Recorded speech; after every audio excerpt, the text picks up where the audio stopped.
নমস্কার, আমি দেবাঞ্জন। তাই আজকের পর্ব কিন্তু নর্থ বেঙ্গল নিয়ে।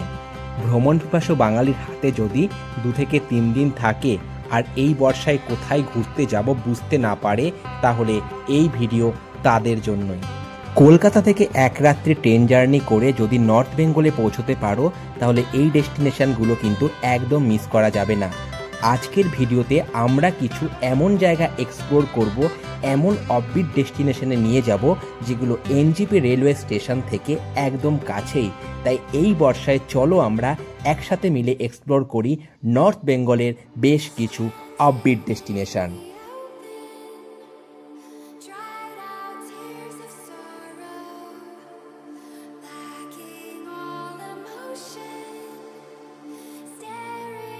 তাই আজকের প্রথম ডেস্টিনেশন হলো তাবাকোশি।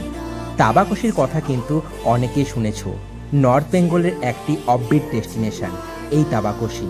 দারুণ সুন্দর একটি শান্ত গ্রাম এবং নদীর পাড়ে যদি একান্তই সময় কাটাতে চাও, তাহলে তাবাকোশি হবে কিন্তু এই বর্ষায় তোমাদের প্রথম পছন্দ।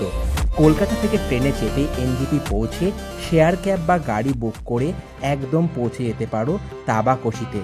থাকার জন্য কিন্তু দুর্দান্ত সব হোমস্টে রয়েছে, আর এখানে বাজেট থেকে লাক্সারি সব ধরনের হোমস্টে তোমরা কিন্তু পেয়েই যাবে। দুর্দান্ত খাওয়া দাওয়া তো পেয়ে যাবেই, আর তার সঙ্গে ঘুরে দেখে নিতে পারো রাংভাং নদী, তাবাকোশি শিব মন্দির, আর হাতে সময় থাকলে অবশ্যই দেখে নিতে পারো tingling view point, Mirik lake, Mirik monastery. তাই তাবাকোশি বাঙালিদের কিন্তু এই বর্ষায় প্রথম পছন্দ হতেই পারে। আর এর পরেই চলে আসি সমুদ্রপৃষ্ঠ থেকে প্রায় 6000 ফুট উচ্চতায় অবস্থিত কালিম্পংয়ের একদম পাশে পাহাড়ি একটি ছোট্ট গ্রাম, যার নাম তিনচুলে। এই গ্রামে 3টি পাহাড় পরপর চুল্লির মতন উঁচু ছিল বলে এই জায়গাটির নাম কিন্তু তিনচুলে। চা বাগানের মাঝখানে দাঁড়িয়ে ফটোশ্যুট ও সিকিমের পাহাড়ে বর্ষায় তোমাদের কিন্তু এখানে একটা দারুণ অনুভূতি দেবে।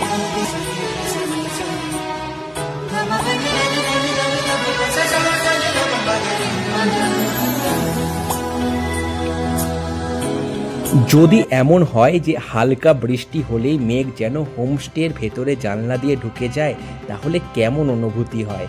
তাই তিনচুলের এই হোমস্টেগুলো সত্যি রোমহর্ষক হয়ে ওঠে। শিলিগুড়ি থেকে এই তিনচুলের দূরত্ব মাত্র 70 কিলোমিটার, যেখানে দার্জিলিং থেকে একদম 25 কিলোমিটারের মধ্যেই অবস্থিত। তিনচুলে গিয়ে তোমরা দেখে নিতে পারো তিনচুলে সানরাইজ পয়েন্ট, যা 360 ডিগ্রি ভিউ প্রদান করে। চা বাগানে ঘেরা এই ভিউ পয়েন্ট পারফেক্ট ডেস্টিনেশন হবে এই বর্ষায়। এছাড়া তিনচুলে মনেস্ট্রি, লামহাটা, এটাও ঘুরে নিতে পারো। লামহাটা যেখানে রয়েছে পাইন ফরেস্ট দিয়ে ঘেরা ইকো পার্ক এবং তার মাঝখানে সুন্দর একটা লেক, যা এই বর্ষায় তোমাদের পারফেক্ট অফবিট ডেস্টিনেশন হতেই পারে। তোমাদের যদি বাজেট কম থাকে আর হাতে সময় অল্প থাকে, তাহলে নেক্সট ডেস্টিনেশন তোমাদের জন্য নর্থ বেঙ্গলের পারফেক্ট ডেস্টিনেশন। আর এই জন্যই তোমাদের এরপরে ঘুরিয়ে নিয়ে আসি সামসিং। যদি তোমরা ট্রেকিং করতে ভালোবাসো বা এই বর্ষায় সবুজে ঘেরা পাহাড়ে ঘুরতে পছন্দ করো, তাহলে এই সামসিং এক কথায় কিন্তু অনিবার্য, কারণ এখানে রয়েছে ফেমাস রকি আইল্যান্ড। মূর্তি নদীর পাদদেশে অবস্থিত এটি হলো পশ্চিমবঙ্গের শেষ গ্রাম, কারণ আশেপাশে যত পাহাড় তোমরা দেখতে পাবে সব হলো ভুটান সীমান্তে অবস্থিত। কলকাতা থেকে কাঞ্চনকন্যা এক্সপ্রেস ধরে তোমরা কিন্তু পৌঁছে যেতে পারো নিউ মল জাংশন রেলওয়ে স্টেশনে। বলে রাখা ভালো, এই ট্রেন এনজিপি স্টেশন ক্রস করার কিছু সময় পরেই তোমরা দেখতে পেয়ে যাবে দারুণ পাহাড়ি ভিউ, যা খুব কম নর্থ বেঙ্গল যাওয়ার ট্রেনে কিন্তু দেখতে পেয়ে যাওয়া যায়। এই জায়গাটি ডুয়ার্সের পাশেই অবস্থিত। নিউ মল জাংশনে নেমে শেয়ার ক্যাব বা গাড়ি বুক করে পৌঁছে যাও সামসিং। চেষ্টা করবে রকি আইল্যান্ডের আশেপাশেই থাকার জন্য। বেশিরভাগ হোমস্টে কিন্তু এই রকি আইল্যান্ডের পাশেই অবস্থিত। সামসিংয়ে পৌঁছে তোমরা দেখে নিতে পারো Samsing tea garden, Neora valley national park, কমলালেবুর। এছাড়া সামসিংয়ে তোমরা দেখে নিতে পারো Samsing tea garden, Neora valley national park, কমলালেবুর দারুণ বাগান। জায়গাগুলো কিন্তু তোমাদের বর্ষায় হতে পারে একটি বেস্ট অফবিট ডেস্টিনেশন। এরপরে চলে আসি, যদি তোমরা নদীর পাড়ে একটি হোমস্টেতে থাকা যায় এবং ঝর্ণার আওয়াজ যেন রাতের ঘুম আরও রোমান্টিক করে দেয়, তাহলে তো অবশ্যই ডুয়ার্সের কাছে অবস্থিত ঝালাং তোমাদের জন্য হতে পারে একটি পারফেক্ট ডেস্টিনেশন। তাই পাহাড়ি ঝর্ণা নদী একসাথে দেখতে পাওয়ার জন্য অবশ্যই তোমাদের থাকতেই হবে ডুয়ার্সে। শিয়ালদা থেকে রাত্রে 8:30 কাঞ্চনকন্যা এক্সপ্রেসে তোমরা ধরে নেমে যেতে পারো নিউ মল জাংশন রেলওয়ে স্টেশন।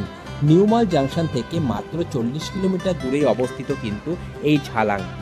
নিউ মল জাংশন থেকে শেয়ার ক্যাব বুক করে মাত্র 500 টাকার বিনিময়ে জনপ্রতি তোমরা ঝালাংয়ে পৌঁছে যেতে পারো।